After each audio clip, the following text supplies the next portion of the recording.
అందరికీ హాయ్, ఎలా ఉన్నారు?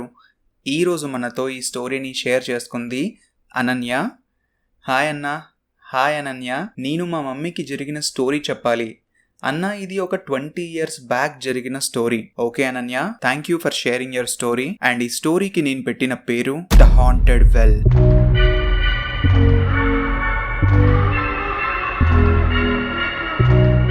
ఈ స్టోరీలో ఎక్కడ కూడా అనన్య వాళ్ళ మదర్ నేమ్ ని మెన్షన్ చేయలేదు. అందుకే కొద్దిసేపు వాళ్ళ మదర్ నేమ్ ని అంజలి అని అజ్యూమ్ చేసుకుందాం. సో అంజలికి పెళ్ళై ఒక 8 months అవుతుంది.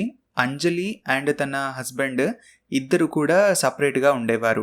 వాళ్ళు మంచిగా లైఫ్ ని ఎంజాయ్ చేస్తూ బిందాస్ గా ఉండేవారు. అంజలి వాళ్ళ ఫ్యామిలీలో, అంటే వాళ్ళ పుట్టింట్లో, వాళ్ళ నాన్న, తమ్ముడు ఉండేవాళ్ళు. ఒక రోజు అంజలి వాళ్ళ ఫాదర్ బయటికి వెళ్తే అనుకోకుండా యాక్సిడెంట్ జరిగి అతని కాలు విరిగిపోతుంది.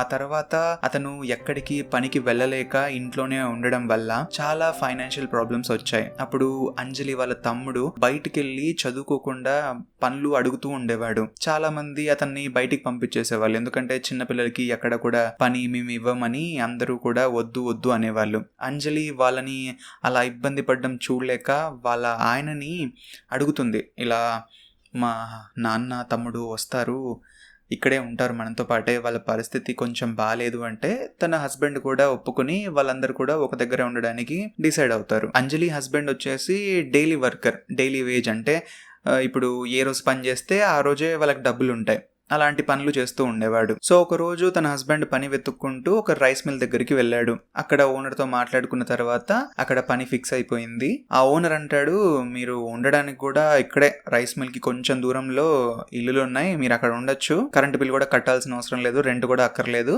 మీరు మిల్లుని చూసుకుంటే చాలు, దానికి కరెక్ట్ గా మీరు వర్క్ చేస్తే చాలు, మిగతా అంతా ఓకే మాకు అని చెప్తే వాళ్ళు కూడా ఓకే ఫైన్, ఇట్లా ఉండడానికి కూడా దొరుకుతుంది, బానే ఉంది కదా అని చెప్పి వాళ్ళు మొత్తం ఇక్కడికి వచ్చేస్తారు. అంజలి వాళ్ళ పుట్టింటి వాళ్ళు అండ్ అంతేకాకుండా వీళ్ళకి ఇంకొక రిలేటివ్స్ ఉంటే వాళ్ళు కూడా వీళ్ళతో పాటే ఇక్కడ పనిచేయడానికి వచ్చేస్తారు. ఇక్కడ వీళ్ళు ఎక్కడైతే ఆ ఇల్లు ఉన్నాయో ఆ ఇల్లు ఎలా ఉంటాయంటే, ఇక్కడ రోడ్ ఉంటుంది, మెయిన్ రోడ్. ఆ రోడ్ కి ఇట్లా ఫెన్సింగ్ అంటారు కదా, ఇట్లా చిన్న ఫెన్సింగ్ వేసి ఉంటది. దానికి ఇక్కడ మొత్తం కొన్ని చిన్న చిన్న చిన్న చిన్న చెట్లు ఉంటాయి. ఇక్కడ ఒక గేట్ ఉంటుంది. ఆ గేట్ నుంచి ఇలా ఎంటర్ అయ్యి లోపలికి వస్తే ఈ చెట్లు ఎక్కడైతే ఉన్నాయో ఆ చెట్లకి ఇక్కడ ముందు మొత్తం 4 పోర్షన్లు ఉంటాయి. ఇక్కడ ఒకటి, ఇక్కడ ఒకటి, ఇక్కడ ఒకటి, ఇక్కడ ఒకటి, మొత్తం 4 పోర్షన్లు. అండ్ దానికి ముందు కొంచెం మట్టి ఉంటుంది, అంటే నార్మల్ ప్లెయిన్గా ఇంటి ముందు ఇట్లా ముగ్గేసుకోవడానికి స్పేస్ ఉంటుంది కదా, అలా కొంచెం స్పేస్ ఉంటుంది. దాని తర్వాత చిన్న చిన్న చెట్లు ఇక్కడంతా ఉంటాయి. లాస్ట్ ఇల్లు ఎక్కడైతే ఉందో ఆ ఇంటికి కొంచెం దూరంలో ఇక్కడ పక్కనే ఒక బావి ఉంటుంది. అండ్ ఆ బావికి ఎగ్జాక్ట్లీ ఆపోజిట్లో ఆ రోడ్ ఉంటుంది కదా, ఫెన్సింగ్ ఎక్కడైతే ఉంటుందో ఆ ఫెన్సింగ్ అవతల రోడ్డు, అండ్ ఆ రోడ్డుకి అవతల ఇంకొక ఇల్లు ఉండేది. సో ఈ విధంగా ఆ ఏరియా మొత్తం ఉంటే వాళ్ళు వచ్చి దిగారు. ఇక్కడేమో లాస్ట్ ఇంట్లో అంజలి తన హస్బెండ్ ఉంటున్నారు. ఇక్కడ మిడిల్ దాంట్లో అంజలి వాళ్ళ ఫాదరు, అంజలి వాళ్ళ బ్రదర్ ఉంటున్నారు. అండ్ వీళ్ళతో పాటు వచ్చిన రిలేటివ్స్ ఎవరైతే ఉన్నారో వాళ్ళు ఇంకొక దాంట్లో ఉంటున్నారు. వైఫ్ అండ్ హస్బెండ్ వాళ్ళిద్దరు, వాళ్ళు 3వ పోర్షన్లో ఉంటున్నారు. వీళ్ళని చూసి ఆ ఇంట్లో ఉండడానికి ఇంకొక ఫ్యామిలీ కూడా అదే ఏరియాకి వచ్చి 4th పోర్షన్లో అక్కడ ఉండడం స్టార్ట్ చేశారు. Everything is fine. అక్కడికి దిగిన ఒక 2 days వరకు అంతా బాగానే ఉంది. 3rd day వచ్చేసి అంజలి ఇలా కిటికీ దగ్గర ఇలా కూర్చుని ఉంది చైర్లో. తన హస్బెండ్ అక్కడే పనిచేస్తూ ఉన్నాడు, రూమ్లో అటు ఇటు ఏదో తిరుగుతూ ఏదో వస్తువుల కోసం వెతుకుతూ ఉన్నాడు. తనేమో రేడియోలో ఇలా పాటలు వింటూ ఉంది. ఇంతలో తన కిటికీ దగ్గర నుంచి ఆ బావి క్లియర్గా కనిపిస్తూ ఉంటుంది. సడన్గా తనకి ఆ బావి దగ్గర 3 వ్యక్తులు, దాదాపు ఒక 11 feet హైట్ ఉన్నారు. అలాంటి వ్యక్తులు తననే చూస్తున్నట్టు, రెడ్ కలర్ ఐస్ తోటి తననే చూస్తున్నట్టుగా అనిపించింది. వాళ్ళ ఒంటి పైన ఎటువంటి డ్రెస్ లేదు. వాళ్ళ మూతులు ఒక్కొక్కటి ఇక్కడ మన నార్మల్గా మనుషులకి ఇక్కడ ఉంటుంది కదా, కానీ వాళ్ళకి ఇటువైపు వాళ్ళకి మూతుంది. తన కళ్ళని ఇలా అనుకుని మళ్ళీ చూసేసరికల్లా ఆ బావి దగ్గర ఏమీ లేవు. ఆ తర్వాత ఒక 2-3 రోజులు ఆ బావి దగ్గర తనకి ఏదో ఒకటి కనిపిస్తూ ఉండేది.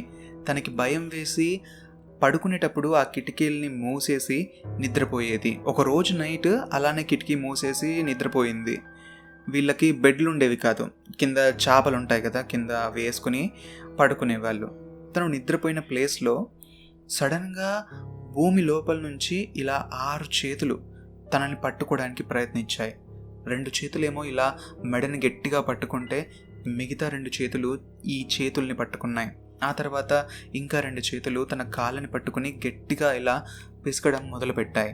తను అరవడానికి ప్రయత్నిస్తుంది, కానీ పక్కనే ఉన్న తన హస్బెండ్కి కూడా అది వినిపించట్లేదు. తన కాలుతోటి ఇలా ట్రై చేస్తూ తన హస్బెండ్ని ఇలా తంతే అప్పుడు తను పైకి లేవగానే ఆ చేతులన్నీ కూడా ఒక్కసారిగా భూమిలోకి మళ్ళీ వెళ్ళిపోయాయి. జరిగిందంతా తన హస్బెండ్తో చెప్తే తను అంటాడు, ఏదో పీడకలై ఉంటుందిలే, నువ్వు అంత కంగారు పడకు అని తనకి వాటర్ తీసుకొచ్చి తాగిపిచ్చి వాళ్ళిద్దరు కూడా మళ్ళీ నిద్రపోయారు. ఆ తర్వాత నెక్స్ట్ డే నైట్ అంజలి వాళ్ళ ఫాదర్ రూమ్లో ఉబ్బరిస్తుందని ఇలా మడత మంచాలు ఉంటాయి కదా, అవి బయట వేసుకుని ఇంటి బయట అక్కడ పడుకున్నాడు. అతను మంచి నిద్రలోకి జారుకున్నాడు. ఆఫ్టర్ సమ్ టైమ్ అతనికి ఏవో సౌండ్స్ వినిపించడం స్టార్ట్ అయ్యాయి. ఎవరో అతన్ని పిలుస్తున్నట్టుగా వినిపించింది. రే ముసలాడా, పైకి లేరా, ఏ పడుకుంటావేంట్రా, లే, ఇలా అతనికి వినిపిస్తూ ఉన్నాయి. అప్పటికే తన చెస్ట్ పైన ఏదో తెలియని బరువులాగా తనకి అనిపిస్తూ ఉంది. సడన్గా తను కళ్ళు ఓపెన్ చేసి చూస్తే తన చెస్ట్ పైన ఆ 3 ఆకారాలు, ఎటువంటి డ్రెస్ లేకుండా వాళ్ళ కళ్ళు ఇలా రెడ్గా ఉన్నాయి, ఇతన్నే చూస్తూ ఉన్నాయి. వాటిని చూసి అతను చాలా భయపడ్డాడు, గట్టిగా అరిచాడు. ఆ తర్వాత వాటిని ఇష్టం వచ్చినట్టు తిట్టడం మొదలుపెట్టాడు. అలా తిడుతూ ఉంటే అవి అక్కడి నుంచి వెళ్ళిపోయాయి. అతనికి జరిగింది ఆ నెక్స్ట్ డే మార్నింగ్ ఇంట్లో ఎవరితో షేర్ చేసుకోలేదు, ఎందుకంటే వాళ్ళందరూ కూడా పిల్లలు, అందరూ భయపడతారు అనే ఉద్దేశంతో అతను సైలెంట్గా ఉండిపోయాడు. అయితే అదే రోజు నైట్ అందరూ నిద్రపోయిన తర్వాత అంజలిని ఆ 3 ఎంటిటీస్ బలవంతంగా ఆ వెల్ దగ్గరికి గుంజుకుని వెళ్తున్నాయి. తను ఎంత వద్దు అని ఇలా అరుస్తున్నా, బలవంతంగా ఇలా విడిపించుకోవడానికి ప్రయత్నిస్తున్నా సరే అవి చాలా బలవంతంగా ఆ బావి దగ్గరికి తీసుకుని వెళ్తున్నాయి. తను ఇలా వెళ్తూ ఉంది, అవి గుంజుతూ ఉన్నాయి. ఈ బావి దగ్గరికి వెళ్ళగానే ఈ బావికి ఆపోజిట్లో ఒక ఇల్లు ఉందని చెప్పాను కదా, రోడ్కి అవతల. ఆ ఇంట్లోంచి ఒక పర్సన్కి అంజలి అక్కడ నిల్చుని కనిపించింది.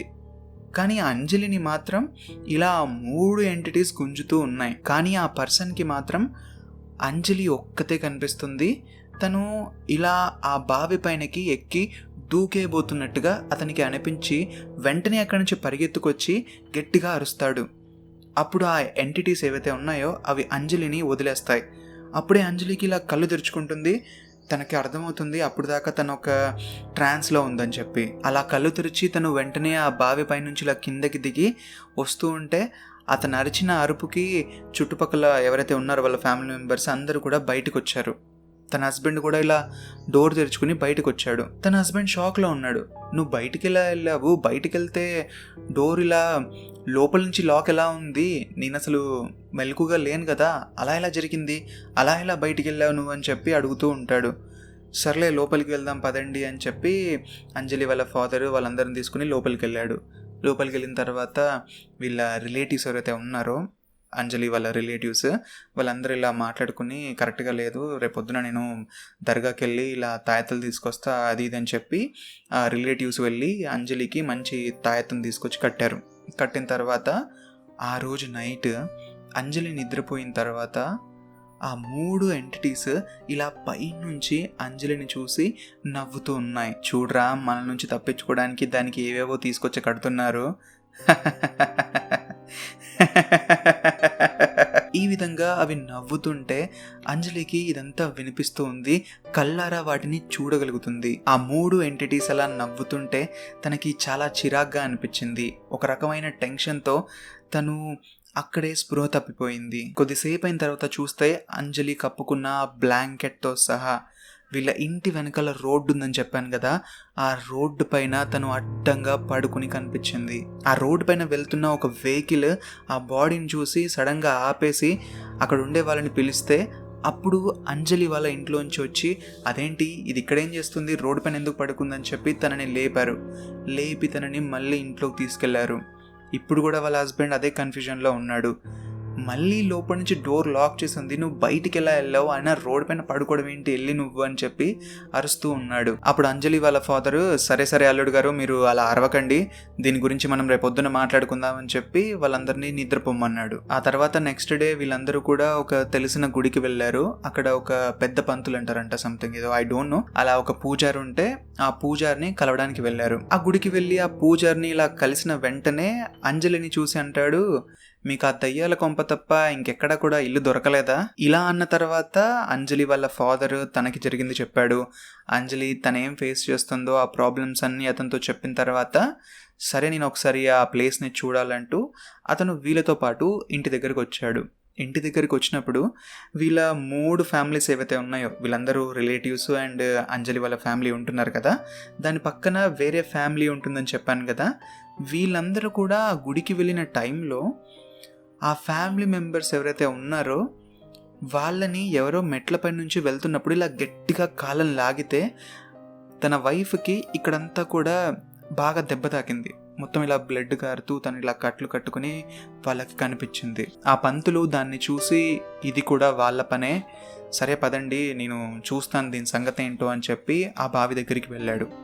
అలా కొద్దిసేపు అటు ఇటు తిరిగి అదంతా చూసిన తర్వాత ఏంటి ఏమైనా పరిష్కారం దొరికిందా అని చెప్పి వీళ్ళు అడిగితే అప్పుడు అతను అంటాడు, కొన్ని సంవత్సరాల క్రితం ఇక్కడ బంగారం దొరుకుతుందని ఎవరో చెప్తే కొంతమంది వచ్చి దాన్ని బయటికి తీశారు, దాన్ని డైరెక్ట్గా తీసుకోకూడదని చెప్పి, ఎందుకంటే దానికి ఒక రకమైన ప్రొటెక్షన్ ఉంటుంది, ఇలాంటి వస్తువులు దొరికినప్పుడు ఇలాంటివన్నీ ఉంటాయి.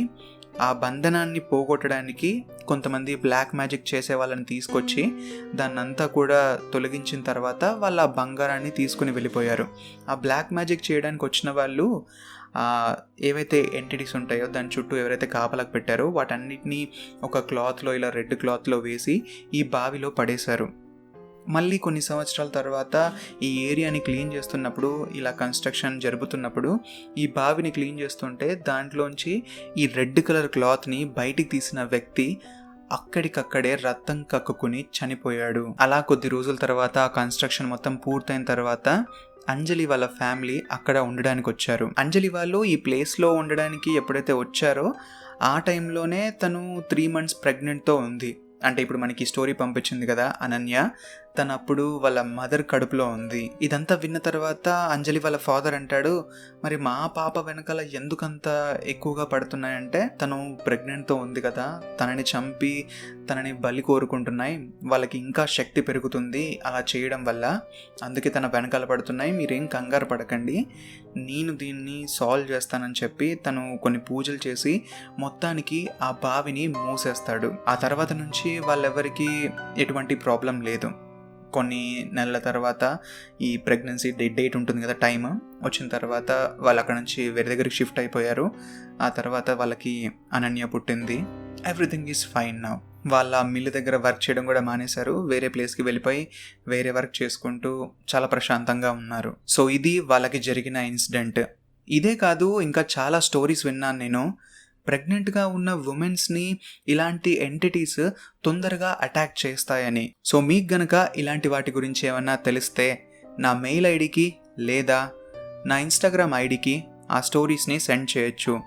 ఈ స్టోరీ ఎలా అనిపించిందో కింద కామెంట్స్లో మెన్షన్ చేయండి.